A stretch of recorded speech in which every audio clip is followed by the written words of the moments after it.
저는 초등학생 아이 둘을 키우고 있는 평범한 아줌마예요. 우리 아이들은 저에게 둘 다 눈에 넣어도 아프지 않은 예쁜 아이들이지만 사실 평범한 초등학생이에요. 남편 역시 평범한 40대 아저씨일 뿐이고요. 저희 집안은 누구 하나 눈에 띄거나 모나지 않고 그저 평범한 가족이랍니다. 그래서 오래전부터 여기 서연살롱의 사연들을 들으면서 세상에는 참 기막힌 일들이 많구나 하는 생각뿐이었어요. 저랑은 동떨어진 남의 이야기 같기만 했었죠. 그런데 얼마 전 제 인생에도 다른 사람들에게 기가 막힌 일이라고 얘기할 만한 사건이 일어난 겁니다. 지금 생각해도 정말 황당하고 어이가 없는 일인데요. 저는 그 일로 인해 40평생 처음으로 경찰서까지 들어갔다 나왔답니다. 그뿐만 아니라 난생 처음으로 이혼 신고서라는 것도 작성을 해보았고요. 이 모든 소동의 주인공은 바로 저희 시어머니예요. 물론 저희 시어머니도 평범한 축에 속하는 분이긴 합니다. 요즘 뉴스나 인터넷에 나오는 그런 기상천외한 분은 아니에요. 그런데 여러분, 그거 아세요? 원래 정말 살짝 묘겁에 뒤틀려 있는 사람이 더 엄청난 사고를 쳐버린다는 거요. 저도 이번 사건이 터지고 나서야 이걸 알게 되었네요. 일이 터지고 나서야 되짚어 봤을 때 예전부터 묘하게 신경을 거스르게 했던 부분들이 예사 일들이 아니었다는 걸 되짚어 볼 수가 있었는데요. 그러니까 저희 시어머니가 어떤 식으로 특이했냐면 지나치게 쓰는 걸 아까워하는 분이었어요. 돈이든 물건이든 음식이든 시어머니 손에 들어가면 역 안에서는 빼올 수가 없었답니다. 그게 정말 사소한 부분에서 거슬렸어요.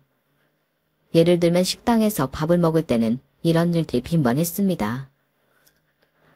어머님, 혹시 그 순두부 남기신 거예요? 그럼 하뱅이 좀 줘도 될까요? 이제 막 먹을 참이었다. 아, 그럼 혹시 애기가 먹을 만한 부드러운 거 뭐 없을까요? 하나 더 주문할까요? 각자 정해진 몫이 있는데 그 안에 3개라면 되지 않니? 남의 거 기웃거리지 말고. 첫째, 저희 아들이 아직 이가 나지 않아 부드러운 음식을 먹이려고 하는데 본인은 앞에 놓여져 있는 순두부를 먹지도 않으면서 굳이 남주기는 싫다는 겁니다. 원래 보통 사람 같으면 자기가 안 먹는 음식은 양보도 하고 더군다나 자기 손주 먹을 거라면 본인이 좋아하는 음식일지라도 양보를 하지 않나요? 그렇다고 제가 그 자리에서 크게 불만을 표시하기엔 사안이 너무 사소해서 괜히 저까지 쪼잔한 사람이 될까봐 말하기도 애매하더군요. 남편은 시어머니보다 덜하긴 했지만 기본적으로 네 거 내 거 선 긋고 자기 거만 아끼고 관리하는 모습은 조금 닮아 있었어요.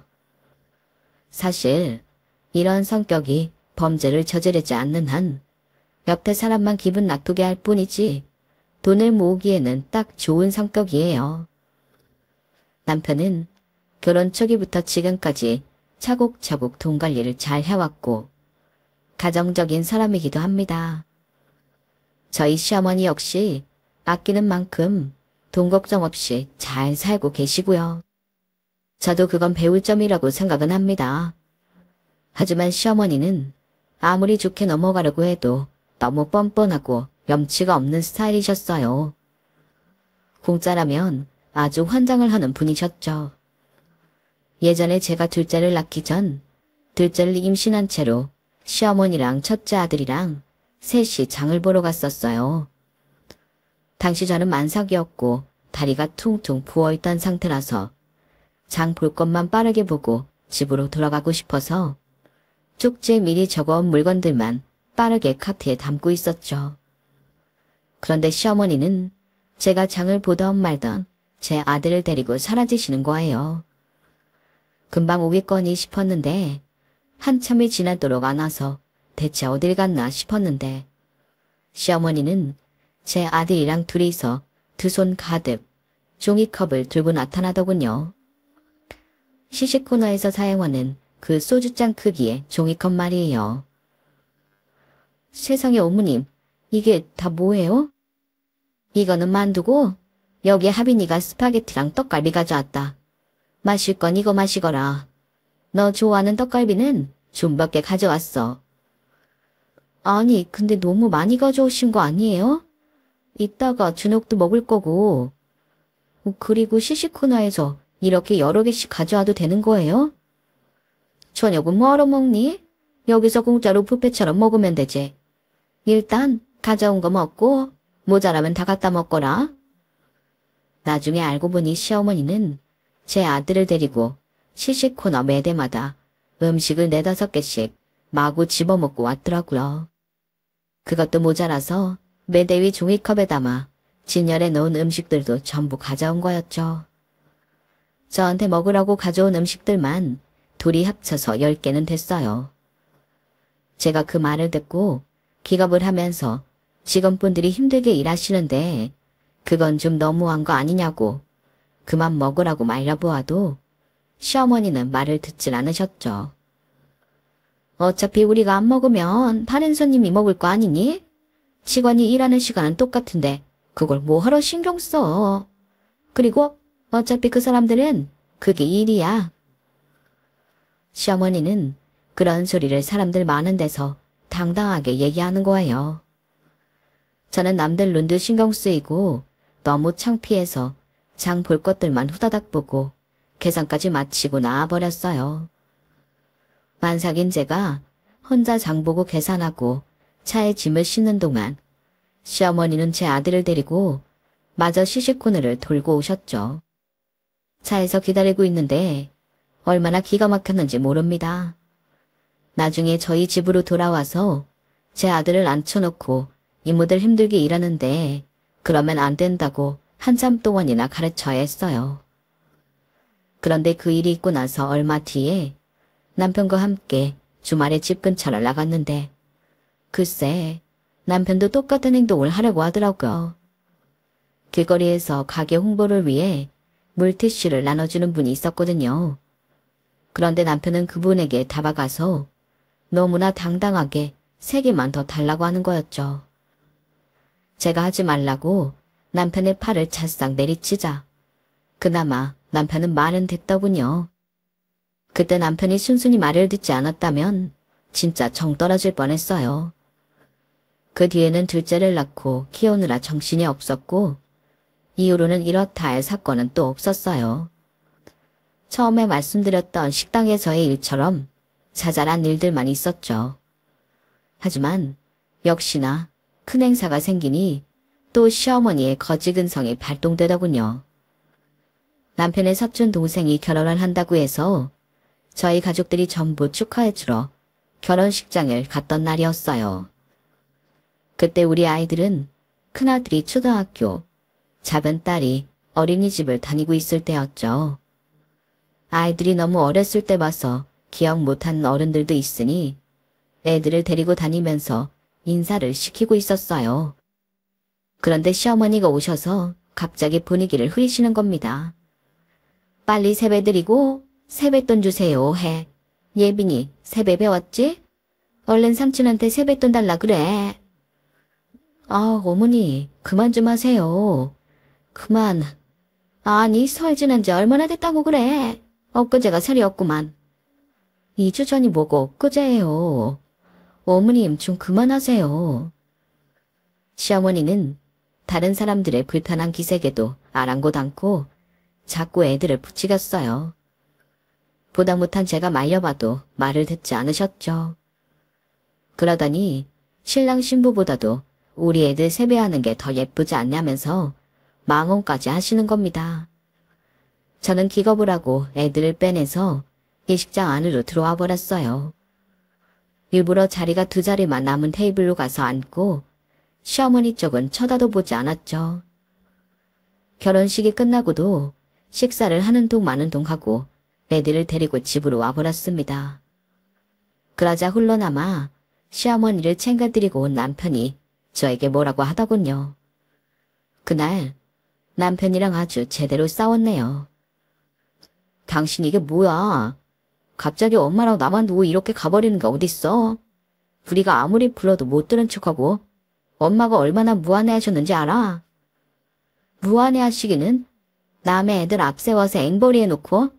아니, 남의 애도 아니고 당신 손주들인데. 결혼식장에서 어른들 눈살 찌푸릴 정도로 세뱃돈 달라고 시키고 그게 할 짓이냐. 설날도 얼마 안 지났으니까 엄마가 농담 좀 한 거 가지고 그래. 그리고 애들이 세뱃돈 받으면 우리야 이득인 건데 뭐가 그렇게 싫다는 거야. 다른 가족들 인상 찌푸린 거 당신이 보기나 했어? 그뿐만이 아니야. 가족들 다 보는 앞에서 신랑 신부보다 얘네가 이쁘다는 소리 나고 대체 왜 그렇게 염치 없는 짓을 뻔뻔하게 하냔 말이야. 내가 동네 창피해서 정말. 남편은 자초지종을 들으며 당황한다 싶었지만 그날 당일에는 끝까지 화를 냈어요. 그러더니 그 다음 날이 되어서야 시어머니 다가와 미안하다고 먼저 사과를 해왔죠. 자기가 생각을 많이 해보니 시어머니도 본인도 잘못했다면서 본인이 시어머니한테 잘 얘기해보겠다고 하더군요. 남편이 먼저 미안하다고 하니 저도 겨우 마음이 풀리긴 했어요. 시어머니는 그때의 일 이후로 저랑은 한동안 대면대면하게 지냈어요. 하지만 시간이 흐르다 보니 자연스럽게 잊혀져서 평소처럼 들어가긴 했네요. 하지만 올해 초 이런 일이 있었죠. 주말에 시어머니가 잠깐 집에 오셨었던 날이었어요. 저랑 시어머니랑 둘이서 잠깐 큰 도로 쪽 마트를 갔다가 눈 속에 파묻혀 있던 지갑을 주웠어요. 다행히 지갑 안의 내용물은 그대로이길래 저는 경찰서에 가져다 주자고 말을 했죠. 그런데 시어머니가 그럴 필요 없다면서 지갑 안에 있는 신분증과 명함들을 뒤적이더니 전화번호를 찾아서 직접 전화를 거시더군요. 저는 요새 뒤숭숭한 뉴스도 많고 해서 그러지 말자고 해도 한사코 직접 연락을 하셨어요. 여보세요? 여기 지갑이 떨어져 있어서요. 안에 보니까 한 20만 원 돈 있네요. 이거 보니까 맞아요. 전화를 받은 지갑 주인이 멀리 있지는 않았나 봅니다. 얼마 뒤에 지갑 주인이 후다닥 저희가 있는 쪽으로 오더라고요.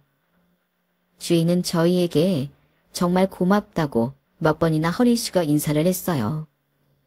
그 모습을 보고 저도 왠지 뿌듯하고 시어머니가 행동은 다소 거칠 때가 있어도 마음은 그렇게 나쁜 분은 아니라고 생각이 들었죠. 그런데 제가 그렇게 생각하자마자 시어머니 입에서 충격적인 말이 나오더군요. 감사하시죠? 그럼 사례금으로 이 현금 주시죠. 네? 지갑 안에 있는 현금이요? 이거 20만 원? 네, 그 20만 원이요. 저희 아니었으면 20만 원 이상의 수고를 했을 거잖아요.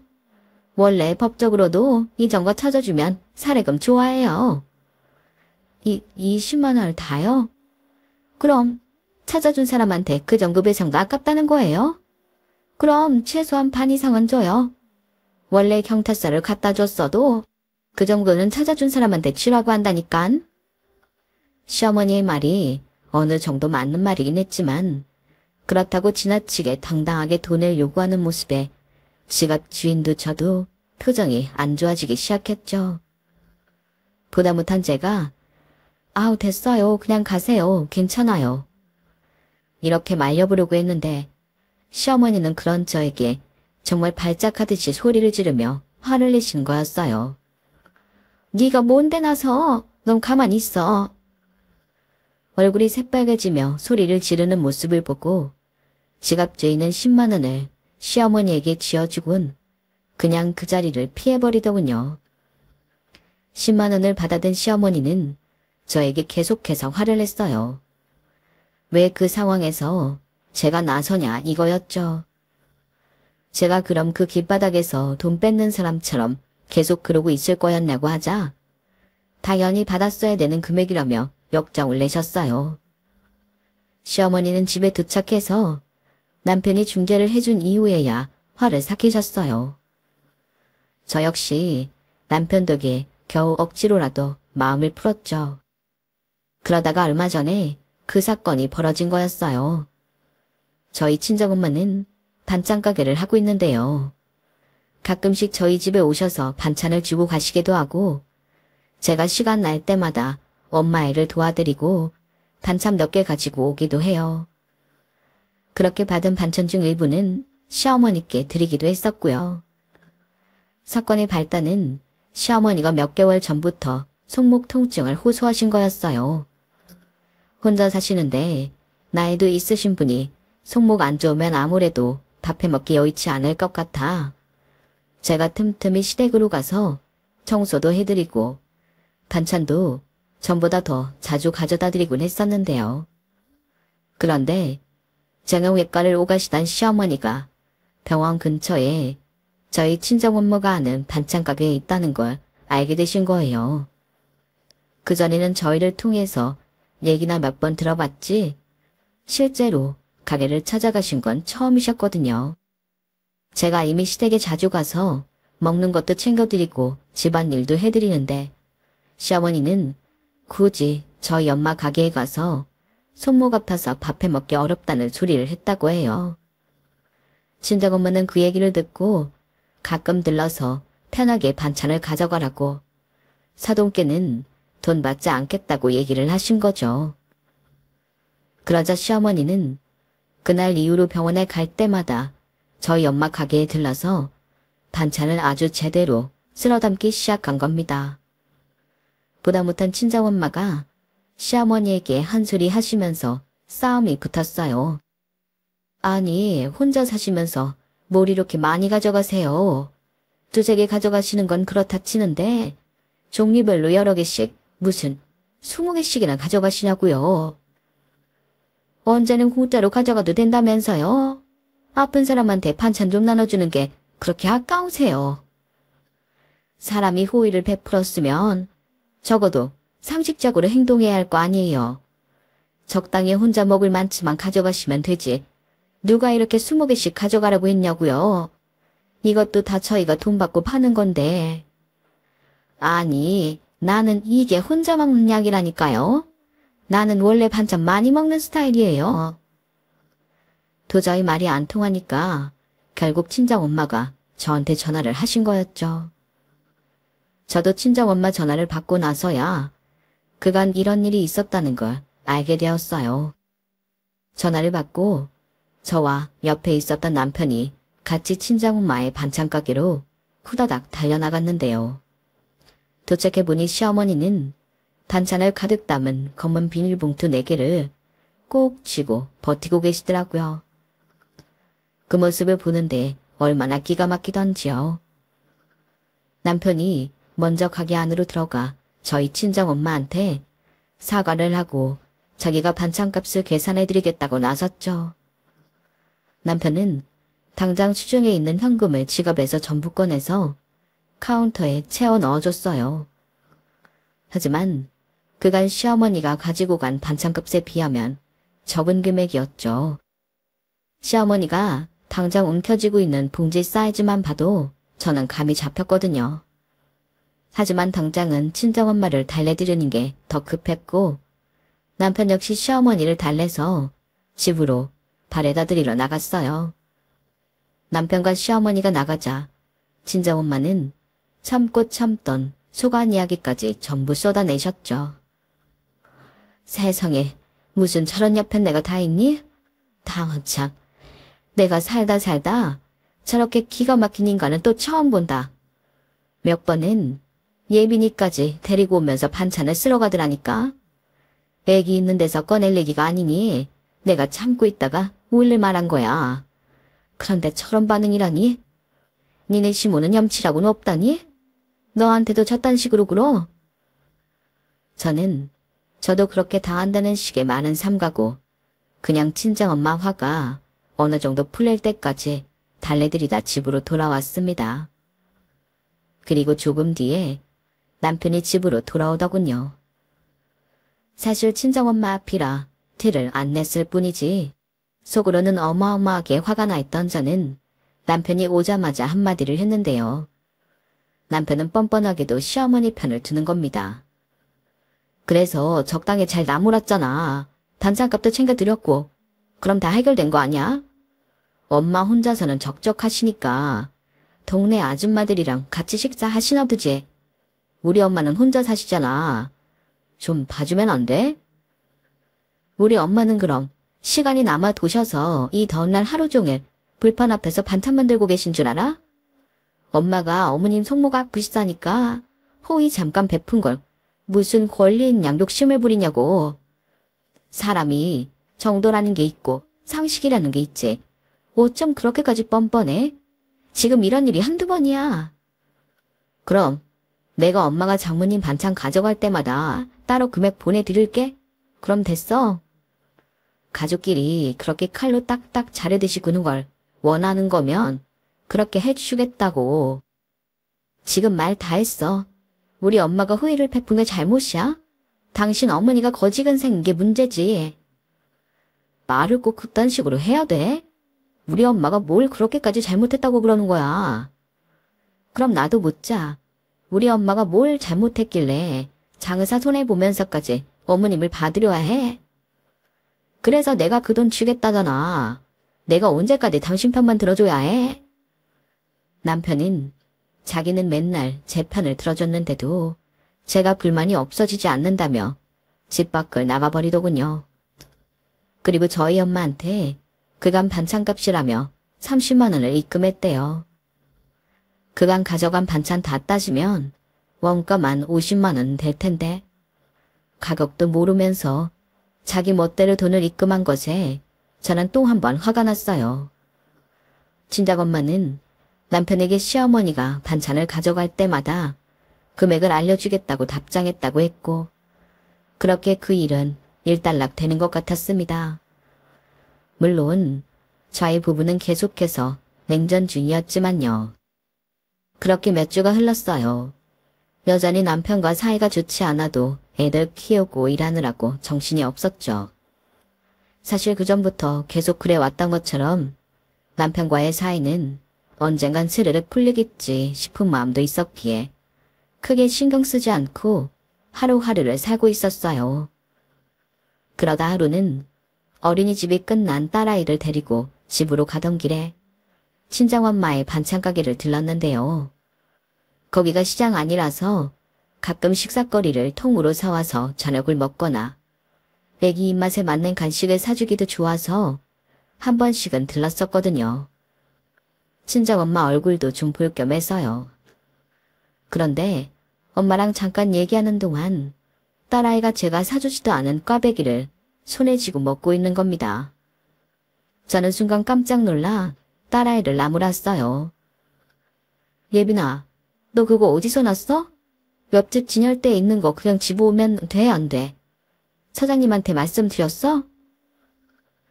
아니야, 내가 샀어. 할미가 준 돈으로 내가 사 먹은 거야. 어? 할머니가 돈을 줬다고? 예빈이한테? 응, 할미가 명란젓이랑 사라다 판 돈으로 나한테 용돈 줬어. 뭐라고? 할머니가 뭘 팔았다고? 딸아이에게 자초지종을 물어보니 시어머니가 꽤 오래전부터 시장 근처에 자리를 잡고 반찬을 팔았다는 걸 알 수 있었어요. 가끔 제가 딸아이가 어린이집 파혼하는 걸 시어머니께 부탁드린 적이 있었는데 시어머니가 애를 데리고 집에 가는 길에 친정엄마 반찬을 가져다가 시장 근처에서 파신 것이었죠.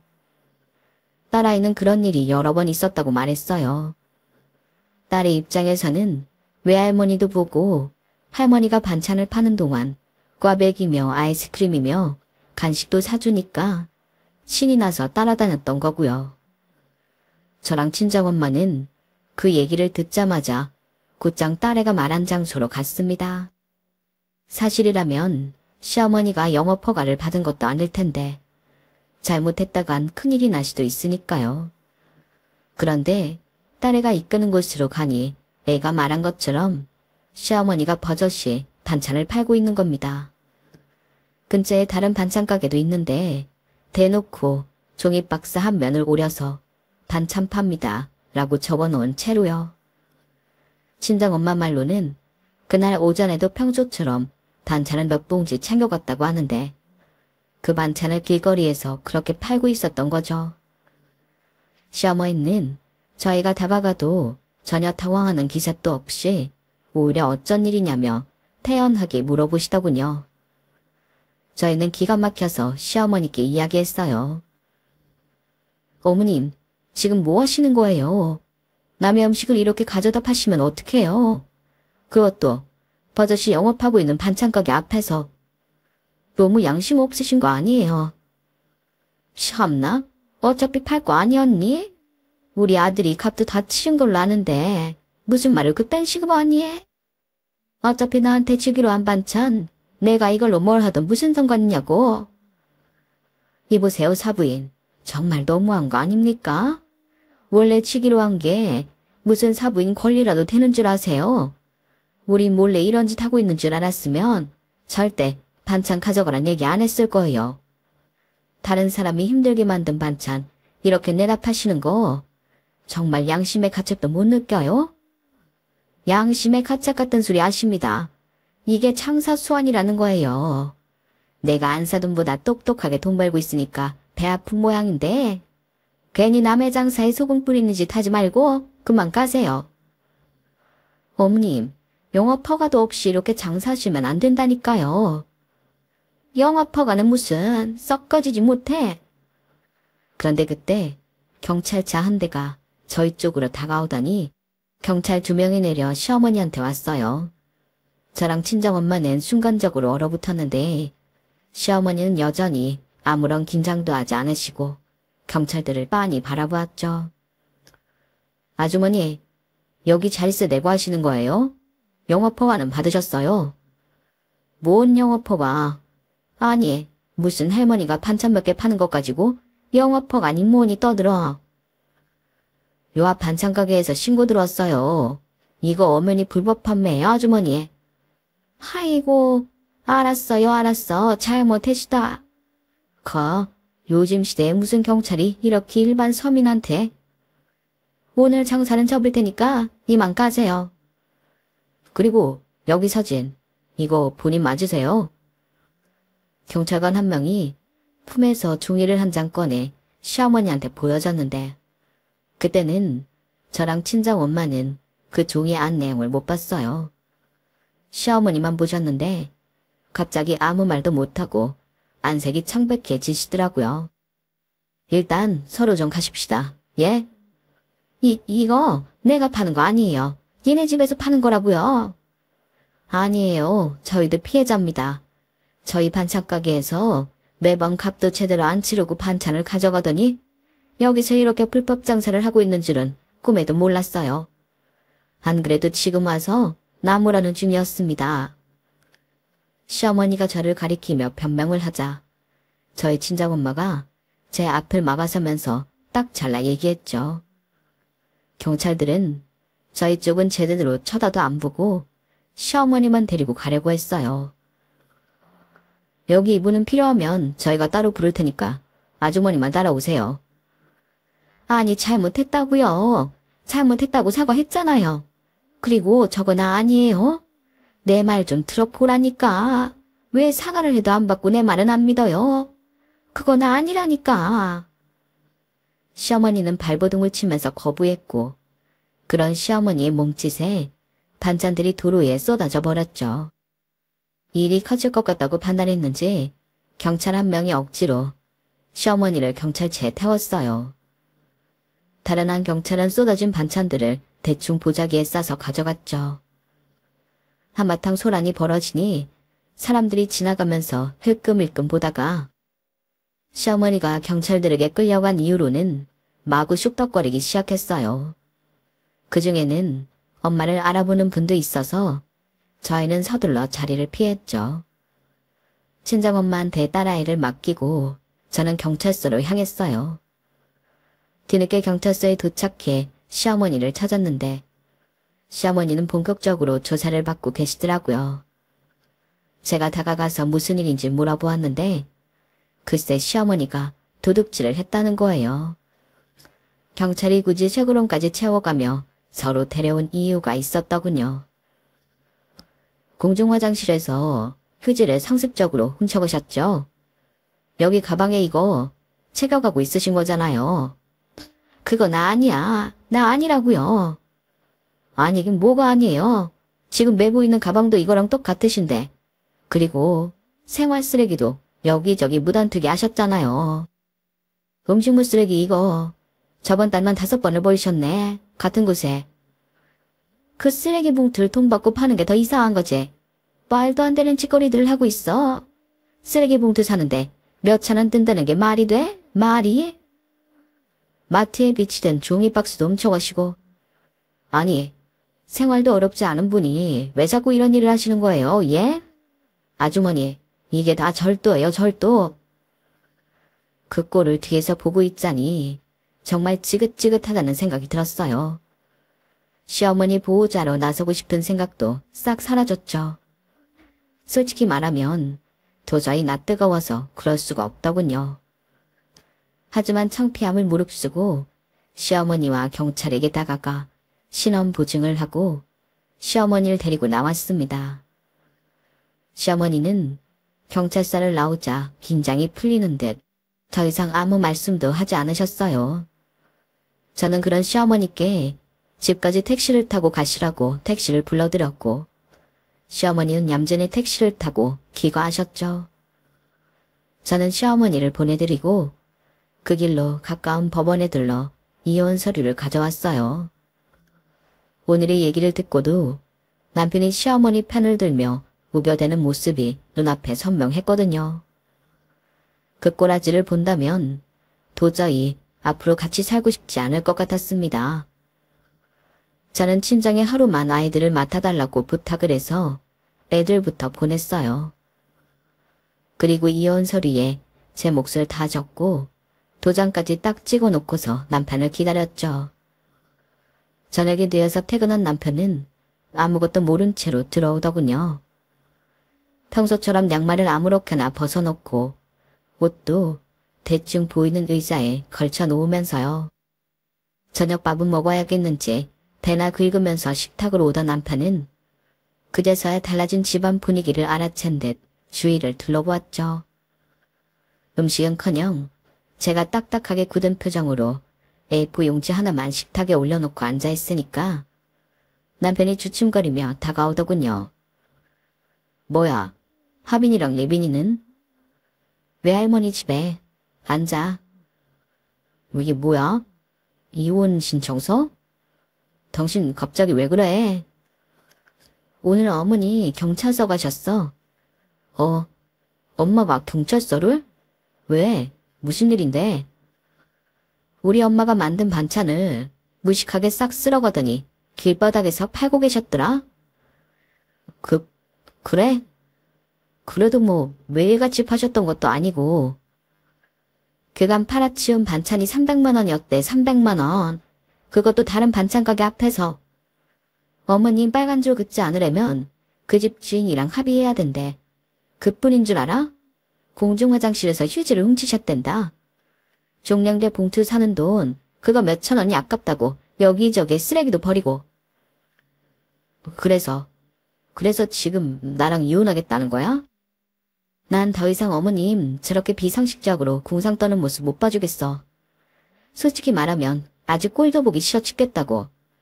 우리 엄마가 베푼 호의를 왼수로 갚아도 유분수리 정말. 공중 화장실 휴지 훔치는 사람을 내 가족이라고 하는 것도 쪽팔려서 더는 못 살겠다.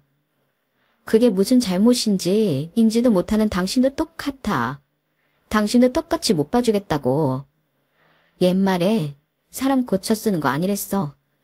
난 더 이상 당신이랑 시어머니랑 가족으로 있고 싶지 않으니까 도장 찍어. 저의 단호한 말에 당황한 남편은 저를 말리려고 했어요. 한 번만 다시 생각해 보라면서요. 하지만 저는 물러설 생각이 추호도 없었습니다. 내일까지 도장 찍어 놓으라고 이혼 서류를 남편에게 넘긴 채 안방으로 문을 쾅 닫고 들어왔죠. 그리곤 밖으로 한 발자국 나가지 않았고 남편 역시 그 정도 눈치는 있는지 안방으로 들어오지 않았어요. 밤늦게 주방 불이 켜져 있었던 것 같긴 한데 저도 언제 잠들었는지 모르게 산잠이 들어 정확한 상황은 확인하지 못했네요. 다음날 아침 거실로 나가보니 남편이 퀭한 눈으로 저를 기다리고 있더군요. 안방에서 나오는 절 보더니 얘기 좀 하자며 저를 다시 식탁으로 불렀어요. 남편은 잔뜩 가라앉은 목소리로 말을 꺼냈는데요. 당신 말을 듣고 밤새 생각을 많이 해봤어. 나도 우리 엄마가 좀 유난스럽게 절약을 한다는 건 알아. 그치만 당신이 그동안 나한테 불만을 표시할 때 나는 당신도 좀 예민하다고 생각했어. 손바닥 하나로 손뼉이 쳐져. 당신도 예민하니까 자꾸 이런 일이 나는 건가 보다 하고 적당히 조율하면서 넘어간 거야. 근데 엄마가 절도를 할 정도로 심각한 줄은 몰랐어. 그 전에 있었던 일도 전부 사과할게. 진심이야. 이건 당신이 진심으로 사과한다고 될 문제가 아니야. 어머님 행동이 쉽게 교정될 것 같아? 난 그럴 수 없다고 생각해. 나도 홧김에 이혼세를 쓴 거 아니야. 어제 내가 말했지? 사람 쉽게 안 고쳐져. 나도 가볍게 얘기하는 거 아니야. 그럼 합의 예비는 어쩌려고? 당신이 다 키우겠다는 거야? 그게 아니더라도 난 당신이랑 이혼한다는 건 단 한 번도 생각해 본 적 없어. 내가 어떻게 해야 마음이 풀리겠어? 남편의 말에 저는 빈 A4 용지를 하나 가지고 와서 남편 앞에 내려놓았어요. 저도 밤새 5만 가지 생각을 했기 때문에 남편에게 받아 적으라고 했죠. 제가 제시한 조건은 3가지였어요. 첫째는 시어머니가 지난 일에 대해 저희 친정엄마한테 제대로 사과를 한다. 두 번째는 단장가게 사장과의 합의는 남편이 알아서 혼자 처리한다. 세 번째는 이 모든 일이 끝나면 남편이 직접 시어머니를 데리고 심리치료를 받으러 간다.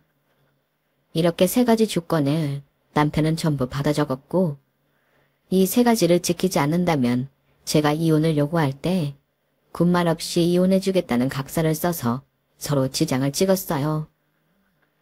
남편은 군소리 없이 제가 제시한 모든 조건을 다 따르겠다고 했고 저희는 그 자리에서 바로 시어머니를 찾아갔습니다. 시어머니는 저희가 찾아가도 쳐다도 보지 않으셨죠. 의기소침한 시어머니를 남편이 안방으로 데리고 들어가 한참 동안을 대화하고 나왔어요. 그리고 저희 3사람은 그날도 가게로 출근하셨을 친정엄마 반찬가게로 향했죠. 시어머니는 친정엄마를 보고 우물쭈물하며 더 이상 다가가지 않으셨는데 남편은 엄한 목소리로 시어머니 등을 떠밀었어요. 빨리 가. 엄마가 한두 푼 아끼려다가 나 이혼당하게 만들고 합의금으로 몇백만 원 나가게 했잖아. 장모님 선의도 원수로 갖고 말이야. 어서 진심으로 사과드리고 엄마가 한 잘못에 대한 책임을 지라고. 등떠밀려 가게 안으로 들어간 시어머니는 기어들어가는 목소리로 친정엄마한테 사과를 했어요. 안사돈, 죄송합니다. 내가 그동안 염치 없는 행동을 하고 폐를 끼쳐서 미안해요. 앞으로는 여기서 반찬도 가져가지 않겠습니다.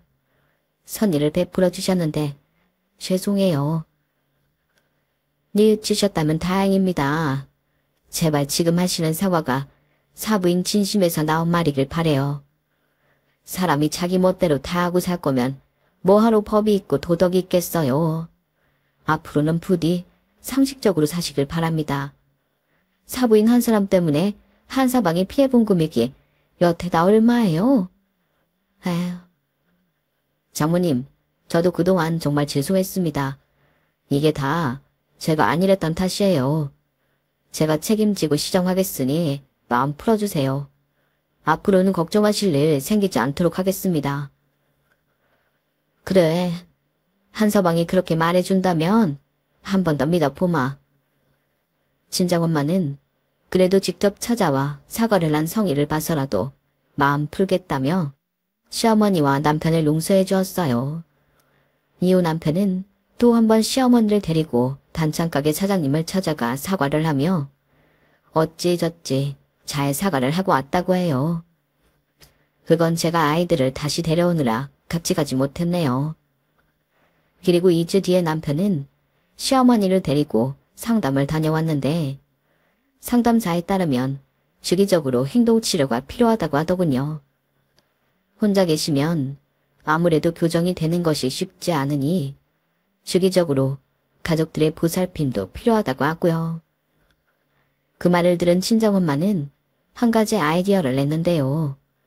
차라리 시어머니를 반찬가게로 와서 일을 하게 하면 어떻겠냐는 거였어요. 하루 2시간 일을 하고 5만 원씩을 용돈으로 드리면 그걸 그날 식사 비용으로 써버리는 거였죠. 상담자에게 물어보니 좋은 방법인 것 같다고 관장해 주셨고 지난달부터 약 한 달 넘게 시어머니는 저희 친정엄마의 반찬가게에서 일을 하고 있어요. 5만 원의 용돈은 남편이 드리겠다고 나서서 남편 돈을 드리고 있고요. 어차피 매달 용돈을 드리고 있었기에 금액을 조정하는 건 어렵지 않았거든요. 시어머니는 하루에 5만 원씩 받아가시면 저축도 하시고 밥도 사드시고 간식도 드시기로 하셨고 지금까지는 잘 지켜가고 있으세요. 그리고 어디에서든 기치되어 있는 물건을 가지고 오지 않는 걸 연습하고 계세요. 생각보다 빨리 행동이 교정되시는지 얼마 전에는 반찬가게에 엄마와 제가 같이 일하고 있는데 커피 2잔과 빵 몇 개를 사서 오시더라고요. 일하다가 좀 먹으라고요. 그러면서 전과는 다르게 정말 진심 어린 사과를 하셨어요. 안 싸돈 며느라기랑 좀 드시면서 하라고 커피랑 간식 좀 사왔어요. 좀 드시면서 하세요. 날도 더운데. 어머, 사부인, 뭘 또 이런 걸 사왔어요? 빵까지 이렇게. 저 요즘 상담을 열심히 받고 있어요. 거기 선생님이랑 얘기하다 보니 지난날에 제가 얼마나 잘못했는지 알겠더라고요. 제가 제 입장만 생각하고 있었던 걸 그땐 알아차리지를 못했어요. 안 싸돈 그때는 정말 미안했습니다. 지금은 커피 정도 사드리지만 나중에는 저희 집에서 밥이라도 한 끼 먹어요. 제가 좋은 식사를 대접할게요. 시어머니의 말에 저도 감동했고 친정엄마도 그간 시어머니에 대해 풀리지 않고 남아있던 감정이 모두 눈 녹듯이 사라지게 되었죠. 그리고 그날 이후로 시어머니는 전과는 180도 달라져서 남에게 베풀 줄 아는 사람이 되어가고 있다는 걸 정말로 믿게 되었어요. 시어머니와 시간을 보내기 위해 주말에는 식사 약속도 잡았고 시어머니도 다음 달쯤에는 정말 날을 잡아 저희 친정 부모님을 초대하고 싶다고 얘기해 주셔서 스케줄도 조정하고 있답니다. 돌이켜 생각해보면 사람 고쳐 쓰는 거 아니라고 생각했던 얼마 전에 저도 생각을 잘못하고 있었던 것 같아요. 저희 시어머니한테는 좀 더 전문적인 도움이 필요했던 것인데 말이에요. 앞으로는 시어머니의 치료에 좀 더 신경 써드리고 잘 챙겨드릴 수 있도록 노력하라고요. 집안 분위기가 다시 좋아지니 아이들도 다시 편안하게 생활하는 것 같아 마음이 놓이네요. 남편과 저는 전처럼 다시 사이 좋은 부부가 되었고요. 지금까지 저희 가족의 이야기를 들어주셔서 감사해요. 여러분도 꼴도 보기 싫고 여러분을 힘들게 하는 사람이 있다면 저희 가족의 이야기가 도움이 되셨길 바래요. 세상엔 정말 구제불능인 사람도 존재하긴 하지만 그래도 관심을 가지고 다가가면 바뀌는 사람들이 더 많다고 합니다.